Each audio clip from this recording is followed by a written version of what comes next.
출근길 차 안에서 혹은 러닝머신 위에서 땀을 흘리며 이 방송을 듣고 계실 그 당신을 환영합니다. 끊임없이 배우고 성장하려는 열정 정말 대단하시다고 생각해요. 맞습니다. 바쁜 일상 속에서 방대한 정보의 홍수에 압도당하지 않고 그 진짜 필요한 핵심 인사이트만 쏙쏙 뽑아먹고 싶으실 텐데요. 네, 그래서 오늘 저희가 준비한 심층 탐구가 바로 그 갈증을 시원하게 해소해 드릴 겁니다. 오늘 우리가 해보해볼 자료는 강의교환 2권, 비즈니스 모델 챕터 제로 서문의 슬라이드와 발표자 노트 대본입니다. 아, 그 텍스트들을 꿰뚫는 오늘의 미션. 아주 명확하고 도발적이죠. 바로 AI를 단순한 질문 답변 기계에서 벗어나게 하는 겁니다. 그렇죠. 24시간 나를 위해 일하는 완벽한 가상의 경영 시스템으로 탈바꿈시키는 방법을 파헤치는 게 목표입니다. 챗 GPT 같은 거 다들 한 번쯤 써보셨잖아요. 그런데 AI한테 우리 회사 신사업 아이디어 좀 내보라고 질문을 던졌더니 지나가는 행인한테 인생 상담한 것처럼 너무 뻔한 대답만 돌아온 적 있으시죠? 그 도덕책 같은 대답만 돌아와서 김 빠진 적이 한두 번이 아닐 겁니다. 맞아요. 속으로 역시 AI는 아직 멀었네 하셨을 텐데 자, 이 부분을 한번 파헤쳐 볼까요? 왜 똑똑한 AI가 우리 회사 일만 시키면 바보가 되는 걸까요? 아주 정확한 페인 포인트입니다. 오늘 우리가 다룰 자료는 그 답답함의 근본 원인을 진단하고요. 기업의 생존 방식을 아예 밑바닥부터 뜯어고치는 세 가지 거대한 변화를 제시합니다. 그 세 가지가 패러다임 시프트, 그리고 시스템 구축, 마지막으로 프로세스 혁신이죠. 왜 단순히 프롬프트 잘 쓰는 법 같은 잔기술을 이야기하는 게 아닙니다. 잔기술이 아니라 비즈니스의 뼈대를 바꾸는 이야기군요. 그럼 첫 번째 주제인 패러다임 시프트부터 들어가 보죠. 좋습니다. 자료를 읽다가 제가 빵 터진 표현이 하나 있었어요. 바로 챗봇의 종말입니다. 그 대화형 AI의 치명적인 약점을 꼬집은 부분이죠. 네, 우리가 매일 쓰는 대화형 AI의 가장 치명적인 약점이 휘발성, 그러니까 심각한 기억상실증이라는 건데요. 이거 진짜 공감되더라고요. 비유하자면 이런 겁니다. 소개팅에 나갔는데 상대방이 아주 마음에 들었어요. 대화도 잘 통했고요. 네네. 그런데 다음날 두 번째 데이트를 나갔더니 상대방이 저기 이름이 뭐였죠? 직업이 뭐라고 하셨죠? 하고 처음부터 다시 묻는 겁니다. 와, 진짜 끔찍하네요. 매번 새 창을 열 때마다 AI한테 우리 회사는 10년차 스타트업이고 주력 상품은 이거고 이번 분기 예산은 얼마고 이걸 막 타이핑하고 앉아 있어야 하니까요. 맞아요. 그 노동 자체가 이미 비효율의 극치입니다. 여기서 매력적인 부분은 이런 피상적인 대화 방식의 진짜 문제가 시간 낭비에 그치지 않는다는 점이에요. 그럼 더 큰 문제가 있다는 건가요? 맥락 없는 질문은 결국 타사와 똑같은 평균적인 결과물을 낳습니다. 비즈니스에서 경쟁 우위라는 건 남들이 다 아는 범용 정보가 아니라 우리 회사만이 가진 독보적인 특이점에서 나오거든요. 아, 남들과 똑같은 답을 내놓으면 아무 소용이 없죠. 그렇죠. 여기서 말하는 특이점은 SF 영화에 나오는 게 아니라 시장에서 우리를 차별화하는 아주 고유한 뾰족함을 말합니다. 아, 남들과 다른 우리만의 비밀 무기 같은 거군요. 그렇다면 그 특이점을 AI한테 도대체 어떻게 알려줘야 합니까? 자료에서는 그걸 컨텍스트 엔지니어링, 즉 맥락을 설계하고 주입하는 과정이라고 부릅니다. 네네. AI에게 우리 비즈니스의 DNA 자체를 이식하는 겁니다. 자료에서는 이 맥락 데이터를 크게 세 가지 who, where, what으로 나눕니다. 누가 어디서 무엇을 가졌는가네요. 네, 먼저 who부터 볼까요? 이건 단순히 우리가 커피를 팝니다가 아닙니다. 우리는 바쁜 현대인에게 온전한 휴식처라는 제3의 공간을 제공하기 위해 존재합니다. 같은 근본적인 철학을 주입하는 겁니다. 철학이요? AI한테 철학을 가르친다는 게 약간 뜬구름 잡는 소리처럼 들리기도 하는데요. 그렇게 생각하실 수 있죠. 네, 그게 구체적으로 어떤 차이를 만드나요? 엄청난 차이를 만듭니다. 정체성이 없는 AI에게 매출 올릴 방법 찾아봐 라고 하면 자극적인 노이즈 마케팅이나 무리한 할인 행사 같은 걸 제안할 겁니다. 당장 숫자는 오르겠지만 브랜드의 영혼을 망가지겠네요. 바로 그겁니다. 하지만 제3의 공간이라는 who를 이해한 AI는 브랜드의 품격을 지키면서 고객 체류 시간을 늘리는 결이 완전히 다른 전략을 가져옵니다. 오, 듣고 보니 확실히 다르네요. 그럼 두 번째 요소인 웨어는요? 환경과 위치입니다. 타겟 시장의 트렌드, 경쟁사의 약점, 규제 상황 등 그 외부 변수 속에서 우리의 객관적인 좌표를 AI에게 인지시키는 거죠. 아, 현재 위치 파악이요. 지도 앱을 켰을 때 목적지만 입력한다고 길을 안내해주지 않잖아요. 내 현재 위치에 GPS가 잡혀야 정확한 경로가 나오듯이 말입니다. 내 위치를 알아야 내비게이션이 작동한다. 이거 확 와닿네요. 그리고 마지막 세 번째 요소가 즉 가용 자원이죠. 돈이나 인력, 시간 같은 거요. 맞습니다. 여기서 진짜 흥미로운 점은요. 저는 솔직히 AI한테 우리 이번 달 예상 500만 원밖에 없고 마케터는 저 혼자예요라고 막 바닥을 보여주면 좀 부끄러울 것 같거든요. 하하, 충분히 그렇게 느끼실 수 있죠. 근데 이 자원의 제약을 낱낱이 고백하는 게 오히려 신의 한 수라는 겁니다. 맞아요. 인간은 제약이 주어지면 위축되지만 AI에게 제약은 훌륭한 가드레일이 됩니다. 가드레일이요? 예산을 무한대로 설정하면 AI는 막 유명 연예인을 섭외해서 TV 광고를 하세요 같은 허황된 소리를 합니다. 하지만 예산 500만 원, 마케터 1명이라는 가드레일을 쳐주면요. 쳐주면 어떻게 되나요? 그 안에서 실행 가능한 게릴라 마케팅이나 숏폼 콘텐츠 바이럴 전략처럼 아주 날카롭고 현실적인 대안을 짜내기 시작하죠. 한계가 오히려 창의성을 폭발시키는 거네요.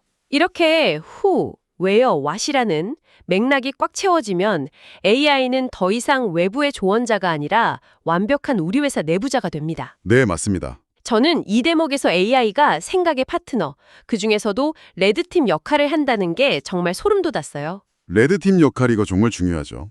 리더들은 종종 자신의 아이디어에 사랑에 빠지는 그 낙관적 편향을 갖기 쉽거든요. 아, 이 아이템 무조건 대박난다. 이렇게 믿어버리잖아요. 네, 이때 회사의 모든 맥락과 시장 데이터를 꿰뚫고 있는 AI가 반대편에 앉아 악마의 대변인 역할을 하는 겁니다. 대표님 경쟁사 A가 이미 유사 모델을 출시했고 현재 우리 현금 흐름으로는 3개월 버티기 힘듭니다. 이 기회가는 논리적 비약이 심합니다. 이렇게 팩트로 뼈를 때리는 거잖아요. 아주 날카로운 지적을 해주는 거죠. 지금 이심층 탐구를 듣고 계신 당신에게 묻고 싶네요. 당신의 책상 맞은편에 직급이나 눈치를 보지 않고 오직 데이터로 당신의 기획안을 갈기갈기 찢어줄 파트너가 있습니까? 아마 99%의 조직에는 없을 겁니다. 그렇기 때문에 이 맥락 지능을 갖춘 AI를 구축하는 게 그토록 파괴적인 힘을 갖는 것이죠. 자, 이렇게 AI가 똑똑한 내부자가 되었다면 이제 매번 채팅창을 열고 대화하는 수준을 넘어서야 합니다. 그렇죠. 여기서 두 번째 거대한 변화인 자동화 경영 시스템 구축으로 넘어갑니다. 맞아요.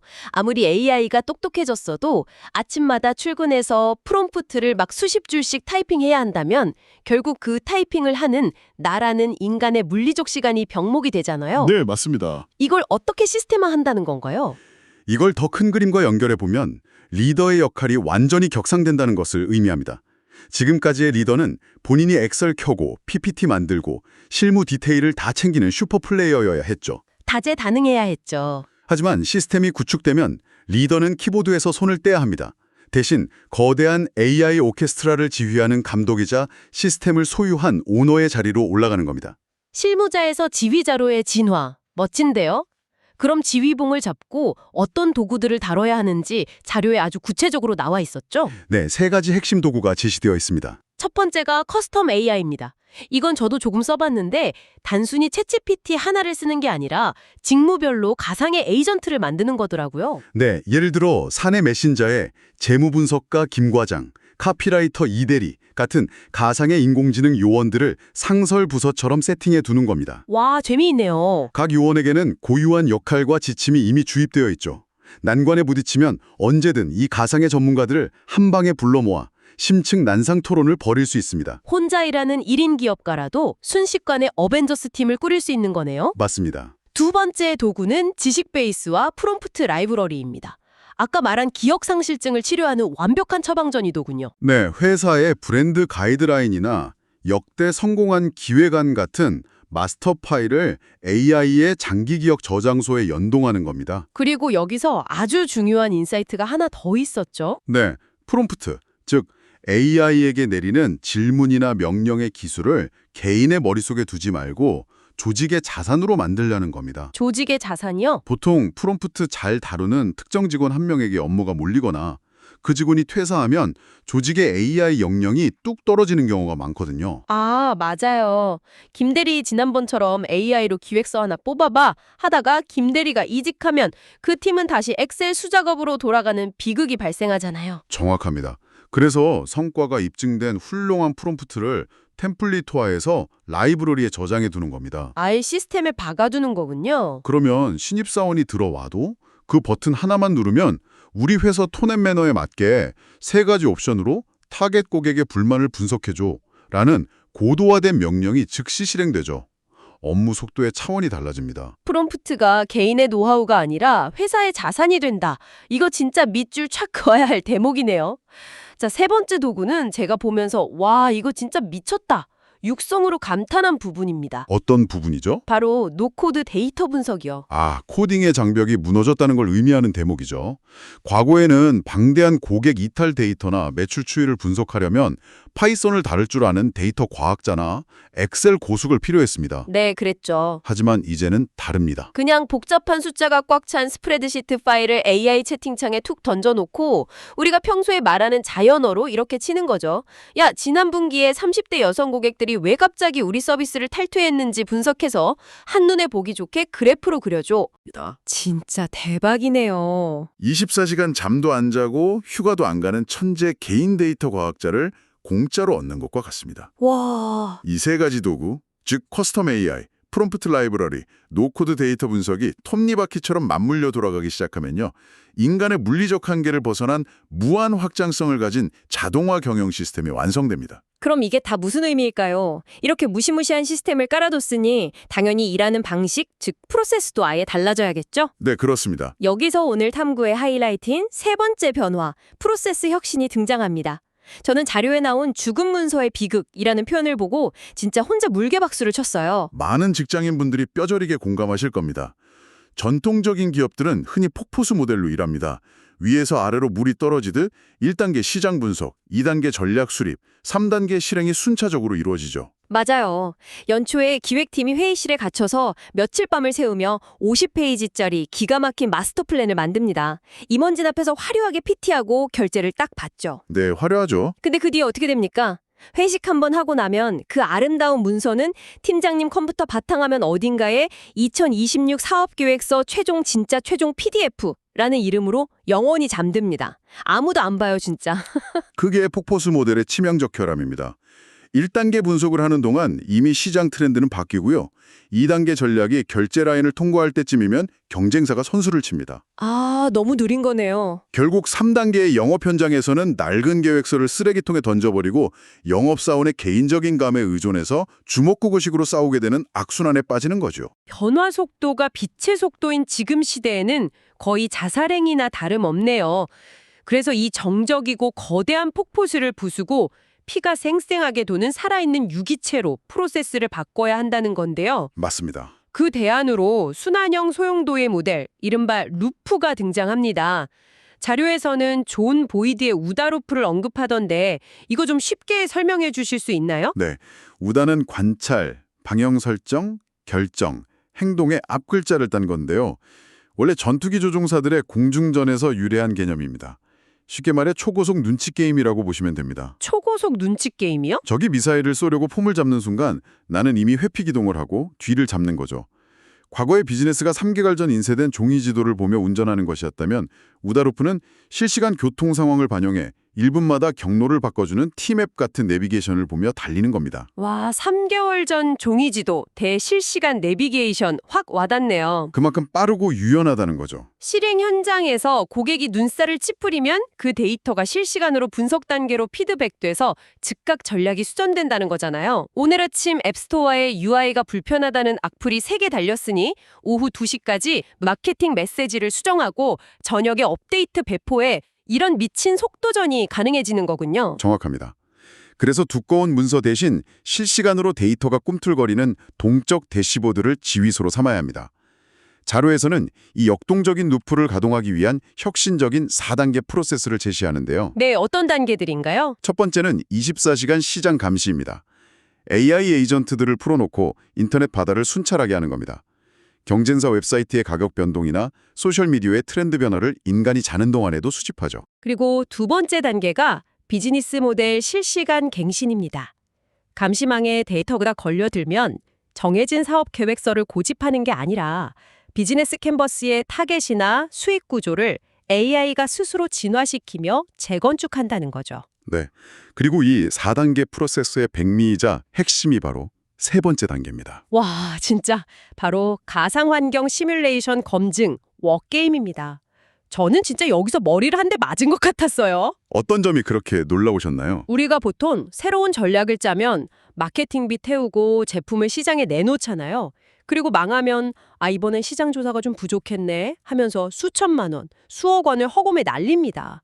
그런데 이 과정을 현실에서 안 한다는 거잖아요. 맞습니다. 실제 자본을 단 1원도 투입하기 전에 가상의 세계에서 먼저 전투를 치르는 겁니다.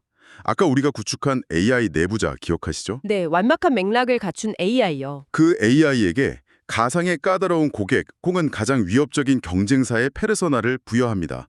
그리고 우리의 새로운 전략을 던져주며 무자비하게 공격해보라고 지시하는 겁니다. 메타버스 같은 시각적인 게임이 아니라 논리와 데이터가 격돌하는 시뮬레이션이죠. 너희가 내놓은 이 가격 정책은 우리 회사의 멤버십 전략에 의해 3주 만에 박살날 거다 라면서 가상의 경쟁사가 논리적 허점을 집요하게 파고드는 거잖아요. 바로 그겁니다. 현실에서 피를 흘리기 전에 안전한 실험실에서 수천 번 실패해보는 거예요.